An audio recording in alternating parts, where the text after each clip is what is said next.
बिस्मिल्लाहिर्रहमानिर्रहीम। अस्सलाम वालेकुम। कैसे हैं आप सब लोग? उम्मीद है सब खैरियत से होंगे और बहुत अच्छे होंगे। आज मैं आप सबको अपने किचन में मज़ेदार सी मैंगो फिरनी बनाना सिखाऊंगी। मैंगो फिरनी बहुत मज़े की होती है और एक नई तरीके से बनती है, यानी कि आप नॉर्मली आप जो जिस तरह से फिरनी बनाते हैं उसके अंदर ही मैंगो हम इसमें ऐड करते हैं और उससे मज़ेदार सा एक नया सा फ्लेवर बन जाता है। इंग्रेडिएंट मेरे पास कुछ इस तरह से है। मैंने लिया है full cream milk 1 litre, condense milk लिया है मैंने हाफ कप, फ्रेश क्रीम ली है मैंने 200 ml, 2 बड़े आम लेके मैंने उसको इस तरह से प्यूरी बना ली है उसकी। आपने इसको क्या करना है, जैसे उसकी पील ऑफ करके उसको आपने ब्लेंडर में डाल के पेस्ट बना लेना है। 3 टेबल स्पून मेरे पास पिसे हुए चावल हैं। मैंने चावलों को धोकर पहले एब्जॉर्बेंट पेपर पे सुखा लिया था और उसके बाद उसको पीस के इस तरह का पाउडर बना लिया है। देखिए, ड्राई फ्रूट्स है मेरे पास बादाम और पिस्ता, और हरी इलायची है मेरे पास 5 अदद। आप चाहें तो ड्राई फ्रूट्स अपनी मर्जी के भी ऐड कर सकते हैं। एसेंस मैंने लिया है ज़ाफ़रान का, अगर आप चाहें तो इसके अंदर केवड़ा एसेंस भी यूज हो सकता है।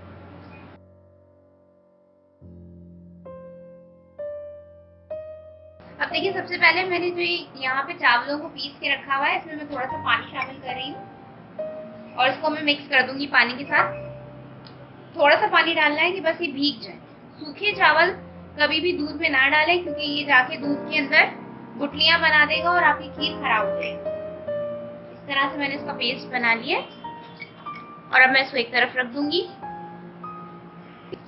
इसको एक तरफ रखने के बाद अब हम दूध बॉईल करेंगे। दूध बॉईल हो चुका है हमारा। अब इसके अंदर मैंने हरी इलायची को देखिए इस तरह से बीच में से थोड़ा सा तोड़ के अब इसमें मैं डाल दूंगा।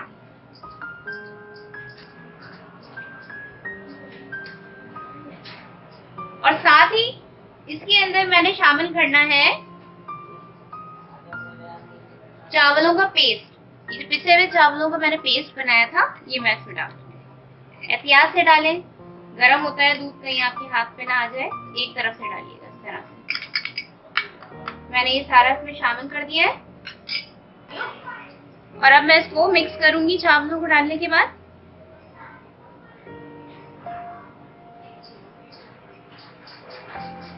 हमने चावल डालने के बाद इसे तकरीबन 10 से 12 मिनट तक पकने देना है, ताकि हमारे चावल अच्छे तरीके से गल जाएं।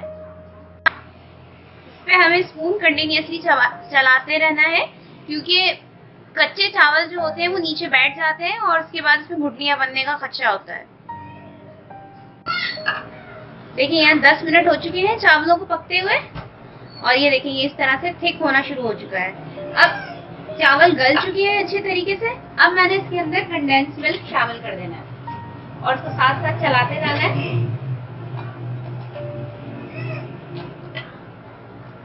आप लोग कंडेंस मिल्क की क्वांटिटी अपने टेस्ट के अकॉर्डिंग शामिल कीजिएगा। अगर आप लोग ज्यादा मीठा खाते हैं तो उसकी क्वांटिटी भी आप बढ़ा लीजिएगा। देखिए, अब ये कंडेंस मिल्क के साथ काफी थिक हो चुका है। अब इस स्टेज पे मैंने इसके अंदर मैंगो प्यूरी ऐड करनी है, लेकिन आपने फ्लेम को थोड़ा सा लो रखना है और साथ साथ उसको मिलाते जाना है। इस तरह से आपने इसको मिलाते जाना है और शामिल करते जाना है। बहुत मजे की बनती है ये, ट्राई कीजिए। आपके गेस्ट भी खुश होंगे। ये नई तरह की आपकी खीर मजेदार सी इन लोगों को फील होगी। अब देखिए, ये मैंने इसके अंदर पूरी प्यूरी डाल दी है और इसको अच्छे से मिक्स कर दिया है। इसको आपने थोड़ी देर इसी तरह से चलाते रहना है ताकि मैंगो प्यूरी अच्छी तरीके से इसके अंदर मिल जाए। फ्लेम को मैंने अभी बिल्कुल लो पर ही रखा हुआ है, ज्यादा हाई नहीं किया है, क्योंकि हमारे पास ऑलरेडी हमारी थिकनेस जो है खीर की आना शुरू हो गई है। अगर मैं इसको हाई फ्लेम पे इस तरह से घुमाती रहूंगी तो ये और गाढ़ी हो जाएगी, और ठंडी होने के बाद खीर मजीद गाढ़ी होती है, तो वो फिर अजीब बहुत ज्यादा थिक हो जाएगी। देखिए ये अब अच्छे तरीके से मिक्स हो चुकी है। अब मैंने इसमें थोड़े से पिस्ता बादाम जो मैंने काटे थे, उसमें से थोड़े से पिस्ताशियो इसमें शामिल कर, और थोड़े से मैं गार्निश के लिए रख लूंगी।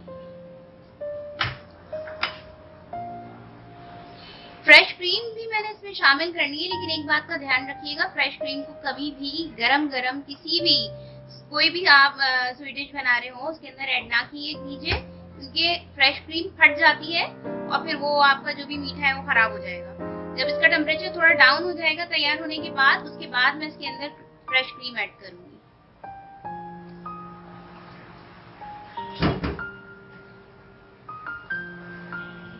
अब इसमें मैंने 1/4 टीस्पून के बराबर जाफरान का एसेंस मैंने आपको दिखाया था वो मैं शामिल कर रही हूँ, और इसको भी मैं अच्छे से मिक्स कर रही हूँ।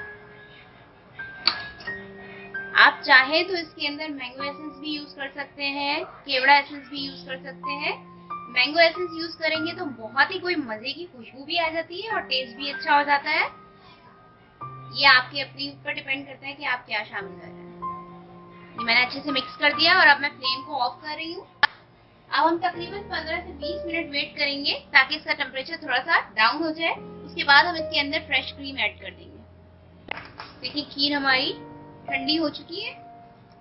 अब मैं इसके अंदर क्रीम शामिल कर रही हूँ, फ्रेश क्रीम जो मैंने ली थी वो मैं इसमें डाल दूंगी और इसको अच्छे तरीके से मिक्स कर लूंगी।